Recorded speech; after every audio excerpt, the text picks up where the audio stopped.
Hello, my friends, and welcome to the Bible in Order, where we are chronologically going through the entire Bible in one year. Today's reading for September 3rd is Ezekiel chapters 22 and 23.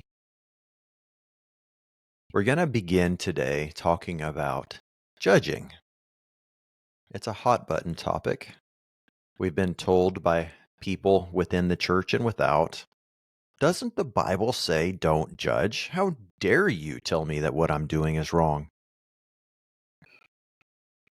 In chapter 22, the word of Yahweh came to Ezekiel, "As for you, son of man, will you pass judgment? Will you pass judgment against the city of blood?" How horrible that the city of Jerusalem has been referred to by God as the city of blood because of the sin, the depravity, the wickedness of the people there, from the least of them to the greatest. Notwithstanding, there were a few righteous, I'm sure, but the majority were even sacrificing their children, burning their children, their babies. It was a horrid place because of the actions of the people. Which of you in the grocery store, when you see a toddler running, screaming, grabbing things, and the parent standing idly by, maybe scrolling on their phone or responding to a message and ignoring their child, which of you does not judge them in your heart? It's human nature. God put it there. We are to look at what is right and what is wrong, and our hearts cry out for the right thing. It's natural. But what does the Bible say about judging? Well, it says a lot of things.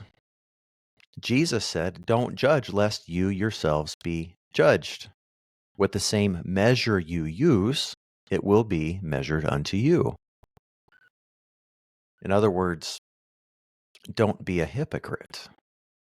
The verse right before that, that was in Matthew 7, right before that, at the end of chapter 6 of Matthew's gospel, Jesus says, "Don't worry." Which of you by worrying can add anything to your life? Funny how we skip right over that. It's okay to worry. Oh, I'm just worried about my children. Our culture accepts that. Our society accepts worrying. Oh, but don't judge. Funny how we pick and choose, right? In 1 Corinthians 5, the Apostle Paul writes of how important it is to judge.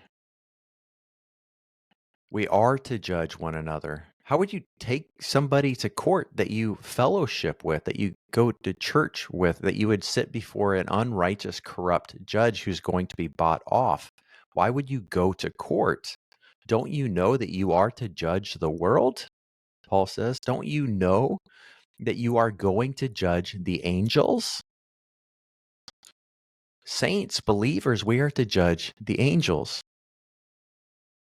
He clarifies what he's saying by saying, we're not to judge the world, but have nothing to do with somebody who is a believer, somebody who claims to be part of the family of God, one of your spiritual brothers or sisters. Have nothing to do with somebody who is living in sin, whether it's sexual sin or greed or drunkenness or some other lewd activity, who claims to be a believer and yet lives like the world. Have nothing to do with that person. We are to judge the church. We're to judge one another.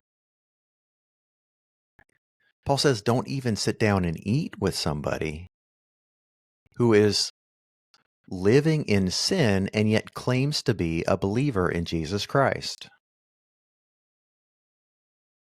He also clarifies again, I'm not talking about the world, he says. 1 Corinthians 5 and 6. So we have to be careful.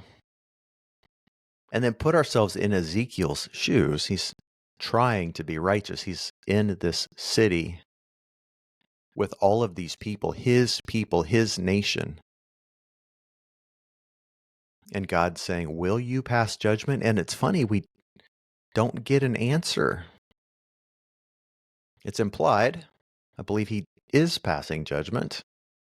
He's agreeing with the heart of God and saying, relaying God's words, the city that sheds blood. So sad. And it caused me also to think about these people. Why do they sin? Why do we sin? We see this analogy of this beautiful bride that was rescued by God, provided for, given everything she needs, and that she continually presents herself to suitors who are incapable of recognizing her worth, her beauty, and appreciating her for all that she is. And so she's also unwilling and incapable, perhaps, of recognizing her worth and how beautiful and precious and loved she is. It's not unlike us. God says, "You are my son, you are my daughter. I have chosen you. I love you." For God loved you so much that he gave his one and only Son so that whoever would believe in him, so that when you believe in him, you can have everlasting life. God did not send his Son into the world or to you to condemn you. No, it's to show his love for you, to rescue you, to pay a ransom for you. Our problem, friends, is that we don't really believe the love of God. We want what we want because we think what we want will make us happy. The problem is what we want never leads to our happiness apart from the grace and kindness of God. The gospel is we get to exchange what we want by faith when we trust that what he wants for us is so much better than what we want. The challenge is we don't understand his love, that he loves us so much that he wants to give us a better set of wants. He wants to bless us with a better imagination of what is possible. We don't understand our value, and so we seek significance in the lesser things that cannot ever really make us happy. And so God, in his mercy and kindness, takes away the hope of finding happiness in those lesser things and points us and lovingly corrects us and says, that thing that you're giving yourself to will not make you happy. Learn from your mistakes. It is insane to do the same thing over and over and expect a different result.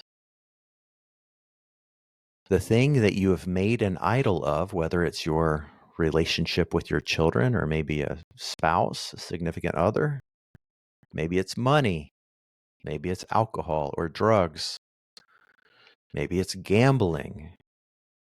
You're seeking significance in fill in the blank, whatever it is.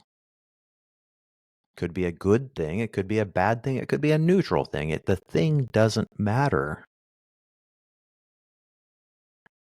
The problem is you're seeking significance in something. You're trying to find something to make you happy, but it will never be able to fill God's shoes.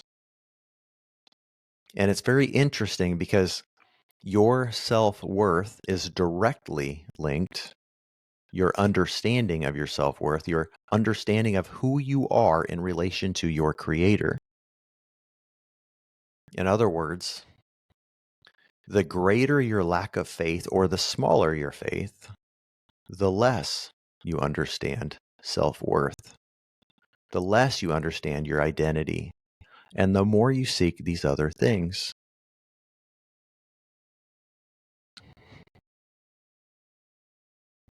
In chapter 23, there's this parable of these two immoral sisters, and we're told that they are Samaria and Israel, or Jerusalem. And the second is even worse than the first.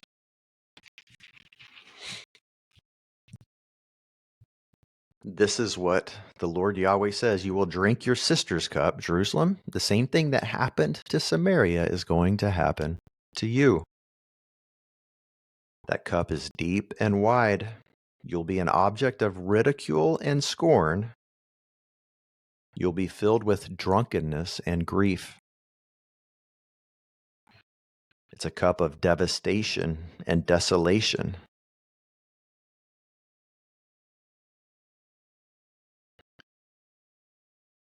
It seems harsh, but in reality, it's a loving warning. Friends, the thing you want will not lead to your happiness.